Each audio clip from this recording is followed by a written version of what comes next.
तो 5000 साल पहले वहां पर मंदिर हो सकता है या महल हो सकता है या नहीं हो सकता, ये इस बात को सिद्ध करता है कि जब मंदिर की खुदाई की गई तो वहां पर रेत मिली और रेत के नीचे जो है सरयू नदी मिली। इसका एक प्रमाण यह है कि वहां पर कोई महल नहीं था, वहां पर कोई मंदिर नहीं था, वहां पर कोई स्थायी ढांचा नहीं था। और इस बात को छिपाने के लिए ये अब कह रहे हैं कि हम इसकी सारी बाउंड्री करेंगे और ऐसे बनाएंगे जैसे यहाँ पर परमाणु बम बन रहा हो, कोई राम मंदिर ना बन रहा हो। तो इसका मतलब यह है कि सारी बातें जो है सुप्रीम कोर्ट ने जो न्यायिक अपने तराजू पर तोली वो सारी गलत निकली, लेकिन वो भी जो है उनके मन में भी एक तरह से एक हिंदुत्व हावी हो गया और उन्होंने कहा है मंदिर बनना चाहिए। राम मंदिर जो है एक भारतीय इतिहास का एक बड़ा विचित्र और अद्भुत चीज है, जिसको मैं हमेशा कहता हूँ विचित्र किंतु सत्य।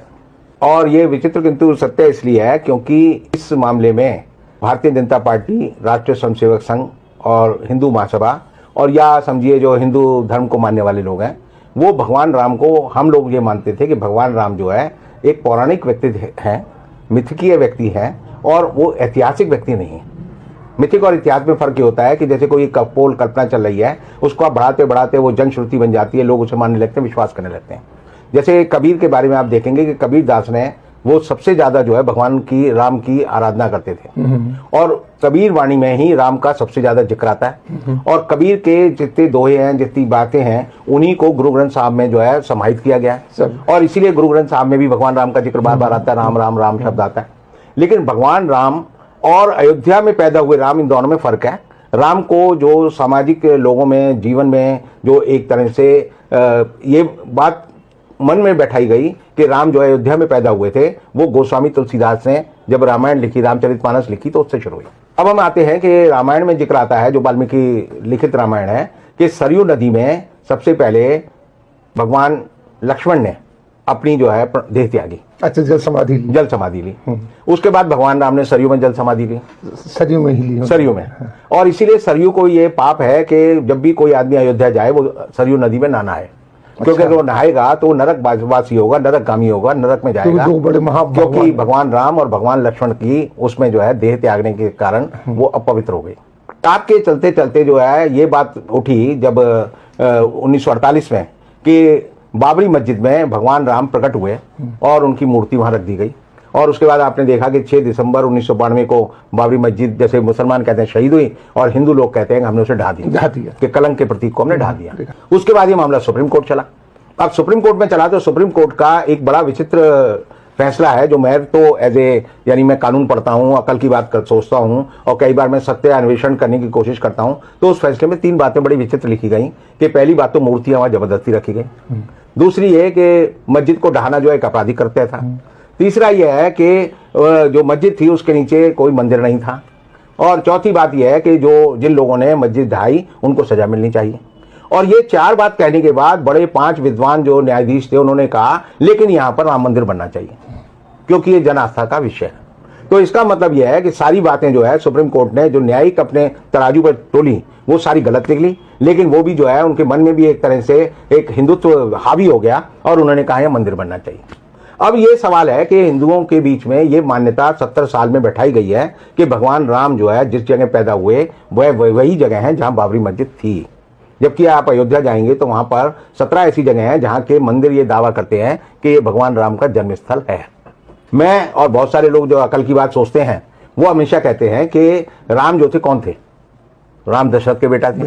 दशरथ कौन थे? दशरथ राजा थे। राजा का बेटा कहाँ पैदा हुआ? महल में पैदा हुआ। तो महल कहाँ था? जहाँ राम पैदा हुए वो महल होना चाहिए।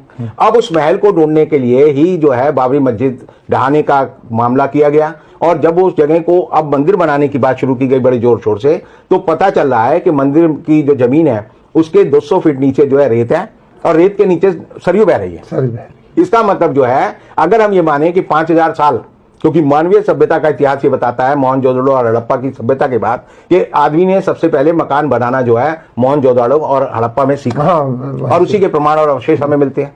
तो 5000 साल पहले वहां पर मंदिर हो सकता है या महल हो सकता है या नहीं हो सकता, ये इस बात को सिद्ध करता है कि जब मंदिर की खुदाई की गई तो वहां पर रेत मिली और रेत के नीचे जो है सरयू नदी मिली। तो इसका मतलब यह हुआ कि वहां पर पहले कोई, अयोध्या में कोई महल नहीं हो सकता, उस जगह पर रेत पे कोई महल नहीं बनाएगा।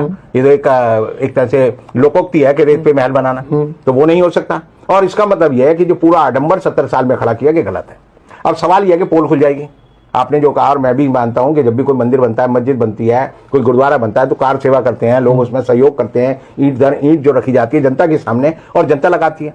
अब जो है यूपी सरकार ने और राम मंदिर राम जन्मभूमि जो निर्माण न्यास है वो कह रहा है कि इसको गुप्त रखा जाए, इसमें जो है किसी को आने की इजाजत ना हो, कोई आकर यहाँ पर ये ना देखे निर्माण कैसे हो रहा है, कोई आकर ये ना देखे किन मशीनों का इस्तेमाल हो रहा है, कोई आकर ये ना देखे किस सामग्री का इस्तेमाल हो रहा है। इसका मतलब अयोध्या के नाम पर जो ईंटें जो है हमने लोगों से इन्होंने इकट्ठी की थी, 1 रुपया और 1 ईंट, वो एक फ्रॉड था।